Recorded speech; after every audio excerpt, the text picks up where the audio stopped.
하나님의 말씀은 사사기 3장입니다.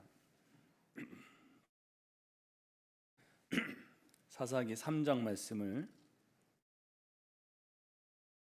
우리 한 절씩 교독하시고 마지막 절은 함께 읽겠습니다. 사사기 3장입니다. 여호와께서 가나안의 모든 전쟁들을 알지 못한 이스라엘을 시험하려 하시며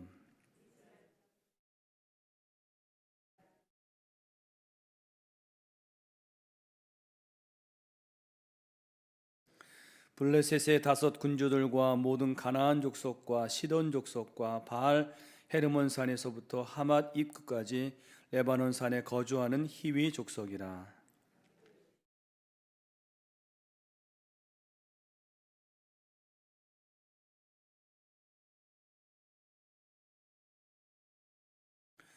그러므로 이스라엘 자손은 가나안 족속과 헷 족속과 아모리 족속과 브리스 족속과 히위 족속과 여부스 족속 가운데에 거주하면서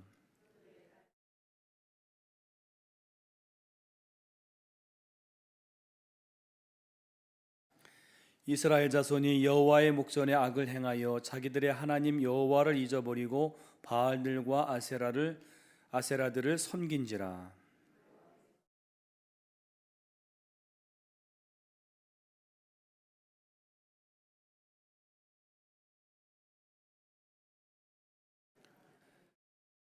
이스라엘 자손이 여호와께 부르짖음에 여호와께서 이스라엘 자손을 위하여 한 구원자를 세워 그들을 구원하게 하시니 그는 곧 갈렙의 아우 그나스의 아들 온니엘이라.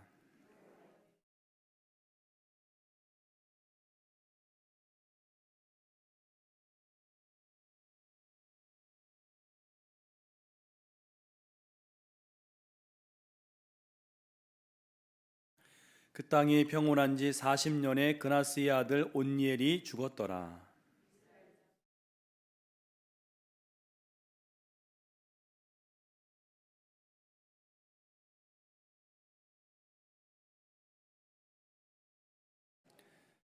에글론이 암몬과 아말렉 자손들을 모아 가지고 와서 이스라엘을 쳐서 종려나무 성읍을 점령한지라.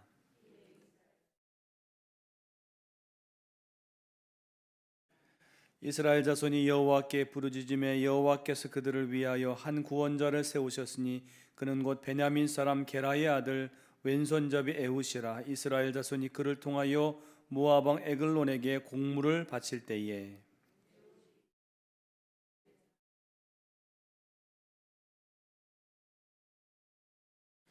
공물을 모압 왕 에글론에게 바쳤는데 에글론은 매우 비둔한 자였더라.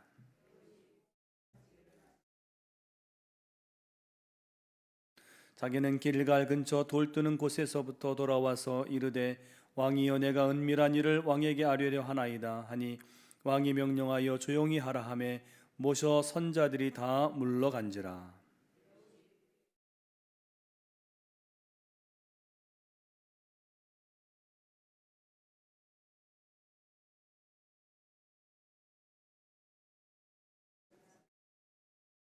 에훗이 왼손을 뻗쳐 그의 오른쪽 허벅지 위에서 칼을 빼어 왕의 몸을 찌르매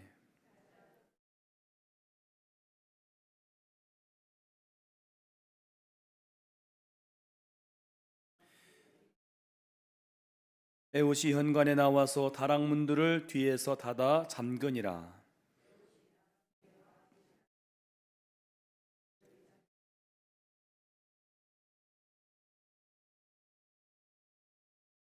그들이 오래 기다려도 왕이 다락문들을 열지 아니하는지라. 열쇠를 가지고 열어본즉 그들의 군주가 이미 땅에 엎드려져 죽었더라.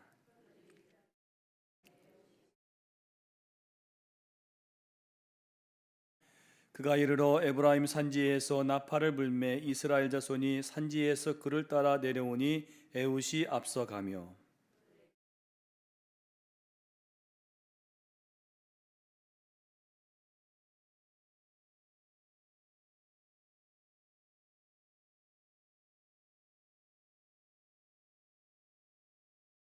그때 모압 사람 약 10,000명을 죽였으니 모두 장사요 모두 용사라. 한 사람도 도망하지 못하였더라.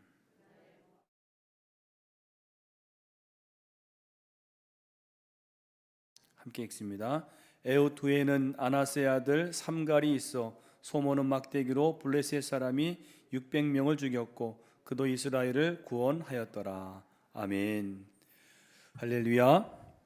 이 새벽에 주님 앞에 나온 여러분들과 또 방송으로 또 함께 참여하시는 우리 모든 분들에게 하나님의 크신 은혜와 평강이 늘 함께 하시기를 간절히 축원합니다. 오늘 말씀의 제목은 영적 회복을 위한 세 가지 조건입니다. 영적 회복을 위한 세 가지 조건. 이 사사기 1장 이후로 사사기가 계속 강조하는 사실 한 가지가 있습니다. 뭐냐면 이스라엘이 하나님의 명령, 즉 가나안을 정복할 때에 가나안 거민을 쫓아내고 멸절하라는 그 명령을 이스라엘이 지키지 않았다는 사실입니다. 그래서 우리가 어제 2장에서는 지파들이 가나안 족속과 싸우면서도 가나안 주민들을 쫓아내지 않았다는 것을 계속 반복적으로 기록하고 있습니다. 오늘 3장도 1절로 6절을 보게 되면 이스라엘이 쫓아내지 아니하여서 공존하게 된 가나안 거민들을 거기에 소개하고 있고요. 그리고 7절로 11절에는 이스라엘이 이렇게 타락을 하자 하나님께서 이스라엘을 누구에게 파셨는가? 여러분 8절 보시면 누구에게 파셨습니까? 메소포타미아 왕 구산 리사다임 8년간 섬겼다. 그래서 이스라엘이 그 압제 속에서 하나님께 부르짖었고 그 부르짖음을 들으시고 세우신 사사가 9절에 보니까 온니엘입니다. 온니엘. 결국 하나님께서는 온니엘을 들어서 이 구산 리사다임을 이기게 하십니다. 근데 12절에 보면 이스라엘이 또 타락을 하죠. 이때 하나님께서 이스라엘을 누구에게 내어주셨는가 하면 12절에 모압 왕 에글론에게 내어주셔서 18년간을 섬기게 되는데 이때 이스라엘이 또 하나님께 부르짖죠. 그때 하나님께서 세우신 사사가 15절에 보니까 에훗입니다. 에훗. 하나님은 이 에훗을 들어서 오늘 에글론이라고 하는 왕을 처단하게 하시는 과정을 아주 자세하게 설명하고 있습니다. 여러분 사사기에 나오는 사사가 모두 몇 명인지 아십니까? 12명입니다. 12명인데 그 중에 유일하게 아무 허물이 기록되지 않은 사사가 누구냐면 9절에 온니엘입니다. 온니엘. 여러분 사실 사람이니까 흠이 없지는 않았겠죠. 그러나 그 정도로 이 온니엘은 하나님의 이 주신 사명, 이 사사의 역할을 충직하게 잘 감당했습니다. 여러분 우리도 하나님으로부터 구원을 받은 신앙인으로서 우리의 믿음 생활을 충직하게 성실하게 처음부터 끝까지 온전히 감당하여서 하나님께 칭찬받고 또 귀히 여김 받는 그런 신앙들이 되어야 할 줄로 믿습니다. 오늘 세 가지 은혜를 나누기를 원합니다. 첫 번째로는 인생의 괴로움은 하나님께 돌아서게 하는 힘이 있다는 거예요. 인생의 괴로움은 하나님께 돌아서게 하는 힘이 있다. 여러분 어린아이들이 자기 힘으로 도저히 할 수 없는 문제나 고통을 당했을 때 여러분 어린아이들이 할 수 있는 최선은 무엇입니까? 엄마를 부르거나 그리고 그것도 안 되면 우는 것입니다. 그게 아이들이 할 수 있는 최선입니다. 그들이 엄마를 부르거나 우는 것은 문제 해결이요 구원이라는 그런 사실입니다. 여러분 우리 믿는 자도 마찬가지입니다. 우리의 신앙생활이 무엇인가 하면 하나님을 우리의 영적인 아버지로 모시고 살아가는 거죠. 우리는 그의 자녀입니다. 우리가 이것을 늘 기억하는 사람은 어떻게 하는가 하면 어려운 문제가 올 때, 내 힘으로 할 수 없는 그런 문제가 올 때 주저하지 않고 하나님을 부르는 것입니다. 오늘 누가 그랬는가 하면 이스라엘 백성들이 그랬습니다. 여러분 9절에 보시면 오늘 9절 말씀 보시면 이스라엘 자손이 여호와께 부르짖음에 그런 말씀이 나와요. 근데 여기서 우리가 질문할 게 뭐냐면 그렇게 이 목이 곧고 패역한 이스라엘 백성들이 어떻게 하나님을 그렇게 찾고 부르짖게 되었는가? 바로 그 이유가 8절이 나옵니다. 우리 8절 말씀을 같이 읽어보겠습니다. 여호와께서 이스라엘에게 진노하사 그들을 메소포다미아 왕 구산 리사다임의 손에 파셨으므로 이스라엘 자손이 구산 리사다임을 8년 동안 섬겼더니. 아멘. 여러분, 왜 이스라엘이 하나님을 찾고 하나님께 부르짖었습니까? 바로 메소포다미아 왕 구산 리사다임 때문이었어요. 이 구산 리사다임은 왕의 이름인데 아마 당시 메소포타미아 그 지역에서 상당한 패권을 쥐고 있었던 왕으로 보입니다. 근데 이 사람의 이름이 좀 특이합니다. 여기에 리사다임이라는 말의 뜻을 보니까 원어로 리쉬아 타임인데 그 뜻이 뭐냐면 두 배로 악하다, 두 배로 악하다라는 뜻이 있습니다. 그래서 성경학자들은 이것은 아마도 이스라엘이 붙여준 이름이 아니겠느냐. 왜 그렇게 붙였을까요? 바로 이스라엘 백성들이 볼 때에 이 리사다임은 두 배로 악한 왕이었어요. 그만큼 이스라엘이 괴로웠다는 거죠. 그만큼 그 왕이 악랄하고 치가 떨리도록 고통을 주었다는 그런 이야기입니다. 그런데 오늘 중요한 것은 무엇입니까? 그 구산 리사다임, 두 배로 악하고 아주 치가 떨리도록 악랄한 그 리사다임 때문에 결국에는 이스라엘이 하나님을 찾고 하나님께 부르짖게 되었다는 거죠.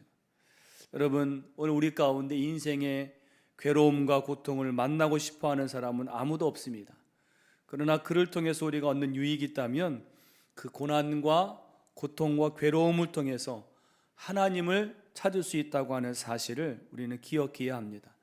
여러분, 고난과 고통을 하나님을 더 찾고 부르짖는 그런 기회로 삼으셔서 승리하시는 우리 모든 신앙들이 되시기를 간절히 축원합니다. 두 번째는 하나님께서는 문제를 허락하실 때 구원자도 보내심을 믿으라는 거예요. 하나님은 문제를 허락하실 때 반드시 구원자도 보내신다는 것입니다. 여러분, 자녀를 사랑하는 부모가 자녀가 문제를 당할 때 어떻게 합니까? 어떻게든지 간에 그 자녀를 도와주기 위해서 여러 가지를 모색을 합니다. 여러분, 저 북아메리카의 인디언들의 그 성인식이 있습니다. 아이가 이제 성인이 되는 나이가 되면 그 아버지가 이제 성인이 되고자 하는 그 아들을 데리고 저 깊은 산속으로 들어갑니다.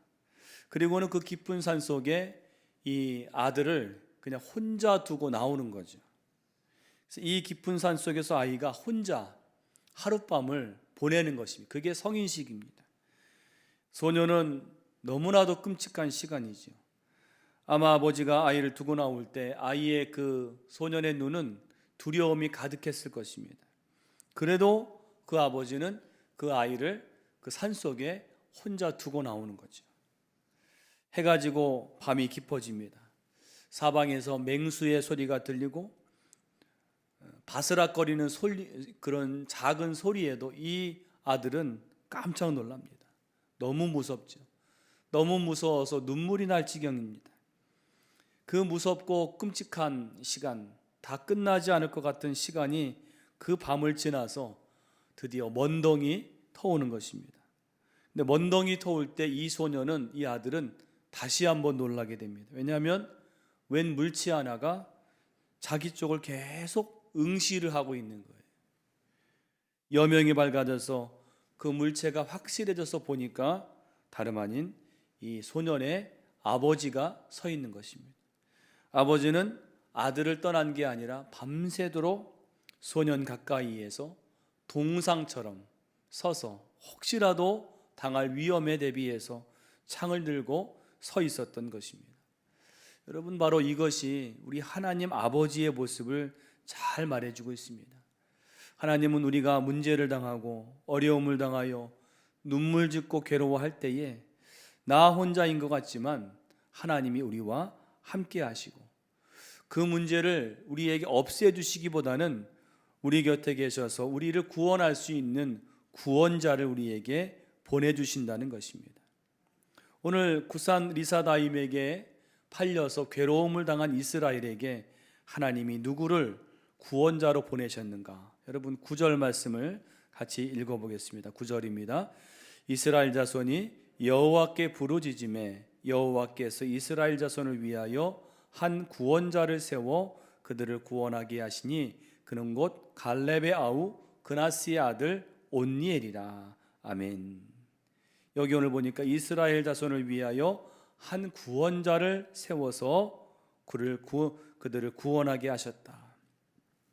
바로 여러분 이 온니엘은요, 어제 우리가 함께 묵상했던 여러분 잘 아시는 갈렙의 아우인 그나스의 아들이 바로 온니엘입니다. 그러니까 갈렙의 조카지요.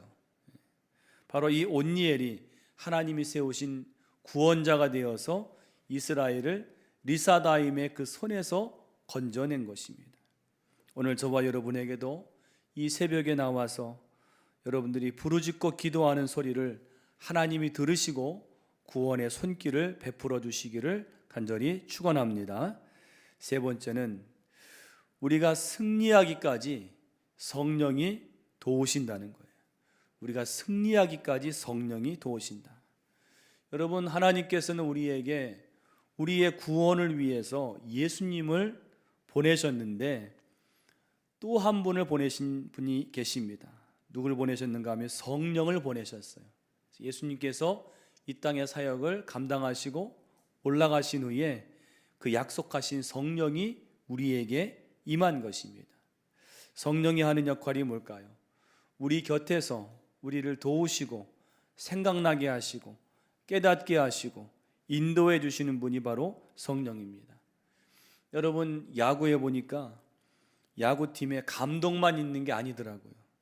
총감독 외에 타격 코치, 타자들을 위한 코치가 있고 투수 코치가 있고 또 수비 코치가 있어서 선수 한 사람 한 사람에게 딱 달라붙어 가지고 그 사람의 타격 폼을 고쳐주고 또 투수하는 그 폼을 고쳐주고 때로는 선수를 격려하기도 하고 때로는 괜찮다고 토닥이기도 하고 가만히 보면 분신처럼 옆에서 일거수일투족을 이 코치가 관찰하면서 그 선수를 도와주는 것입니다. 여러분 우리 신앙생활에서도 그런 분이 계신다는 거예요. 오늘 우리가 하나님 앞에 이 신앙생활을 감당할 때 여러 가지 부족한 게 많이 있죠. 그럴 때에 우리 곁에 계셔서 우리를 가르쳐 주시고 또 기억나게 하시고 또 기도하게 하시고 또 우리에게 권면하시는 그분이 누구냐? 바로 성령이라는 것입니다. 오늘 하나님께서 이스라엘을 위해서 온니엘을 하나님의 구원자로 세우셨지만은 사실 온니엘도 인간이죠. 그럴 때에 온니엘에게 하나님이 누구를 보내셨는가? 우리 10절 말씀을 같이 읽어보겠습니다. 여호와의 영이 그에게 임하셨으므로 그가 이스라엘의 사사가 되어 나가서 싸울 때에 여호와께서 메소포타미아 왕 구산 리사다임을 그의 손에 넘겨주심에 온니엘의 손이 구산 리사다임을 이기니라. 아멘. 여러분 여기에 뭐라고 합니까? 온니엘은 인간이기 때문에 약하지만 거기에 누가 임했습니까?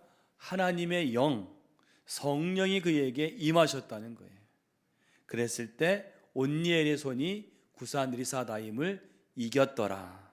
성령이 함께 하시니까 이겼더라. 여러분 오늘 우리에게도 성령이 임하신 줄로 믿습니다. 내가 예수를 구주로 믿을 때에 그것은 성령이 내 안에 계신 증거입니다. 그 성령이 나와 함께 하시고 나와 동행하시고 나에게 권면하시고 나를 위로하셔서 오늘 하나님의 이 명하신 신앙의 길을 얼마든지 승리할 수 있도록 그 성령께서 우리를 도우신다는 사실을 꼭 기억하셔서 다 승리하시는 여러분 되시기를 간절히 축원합니다. 기도하겠습니다. 하나님, 우리를 구원하셔서 살아가게 하실 때에 때로는 우리가 인생의 고난과 괴로움을 당할 때가 있습니다. 그러나 그 괴로움을 기회로 삼아서 하나님을 의지하고 겸손하게 하나님 앞에 기도하는 기회가 되게 하여 주시옵소서. 하나님은 우리에게 문제를 허락하실 뿐만 아니라 구원의 손길도 함께 준비하시는 줄로 믿습니다. 기도할 때 그 구원의 손길을 경험하는 저희들 되게 하여 주시옵소서. 우리 힘으로는 이 삶을 감당할 수가 없고 승리할 수 없지만 하나님 성령을 우리에게 보내주셔서 우리의 코치가 되게 하시고 우리와 동행하게 하심을 믿사오니 성령과 함께 승리하는 저희들 신앙이 되게 하여 주시옵소서. 오늘도 우리가 기도할 때 나라와 민족 하나님을 경외하며 그 은혜에 감사하는 이 나라 되게 하시고 복음으로 이 온 나라가 변화되는 그러한 은총을 허락하여 주시옵소서. 세계 열방이 하나님을 인정하며 하나님의 구원의 역사, 회복의 역사들을 경험하는 온 나라가 되게 하시고 전쟁이 그치게 하시고 제일 어려움 당한 자들에게 하나님 구원과 회복이 임하게 하여 주시옵소서. 한국교회가 다시 한번 뜨겁게 일어나 기도하며 예배의 제단들을 세워나가며 주신 사명, 복음의 사명, 빛과 소금의 역할을 잘 감당하는 우리 한국교회가 되게 해 주시옵소서. 우리 광림서교회를 이곳에 하나님의 뜻에 따라 세우시고 사명 감당케 하심을 감사합니다. 초대교회처럼 성령 충만함과 권능을 가지고 주님 구원의 역사를 이루어 나가는 우리 교회가 되게 하여 주시옵소서. 우리 주변에 많은 영혼들이 있습니다. 그들을 품고 기도할 때 아버지 하나님이여 그들이 주님 이전에 찾아 나와서 구원받고 치유되고 회복되어지는 놀라운 역사들이 있게 하여 주시옵소서. 우리 교회를 위해서 세우신 교역자들, 임원들 앞장서 기도하며 헌신하며 일들을 감당할 때 하나님께서 우리의 헌신과 우리의 순종을 통하여 하나님의 귀한 역사들을 이루어 가실 줄로 믿습니다. 기관들과 부서들 부흥되게 하시고 일꾼들이 모자라지 않게 하시고 자원하는 아버지 하나님 일꾼들이 곳곳에서 생겨나게 하여 주시옵소서. 1월 헌신을 다짐하며 결단하며 나아갑니다. 하나님 도와주시옵시고 이번 주에 있을 임원 훈련을 통해서 하나님의 음성을 듣게 하시고 우리가 새롭게 헌신을 다짐하는 기회가 되게 하여 주시옵소서. 우리의 가정들 또 자녀들 기업들 하나님 기억해 주시어서 어려움 당하지 않게 하시고 어려움 당한다 할지라도 하나님 그 속에서 구원 얻는 놀라운 은총을 허락하여 주시옵소서. 아버지 환우들을 기억하셔서 그 있는 곳에서 주님을 바라보게 하시고 하나님 나음을 입는 그래서 병상을 박차고 일어나는 그러한 주님의 온 백성들 되게 하여 주시옵소서. 오늘 이 아침에 주께서 우리와 함께 하시기를 원하고 우리 기도에 응답하시기를 원하옵고 예수님의 이름으로 기도하옵나이다. 아멘.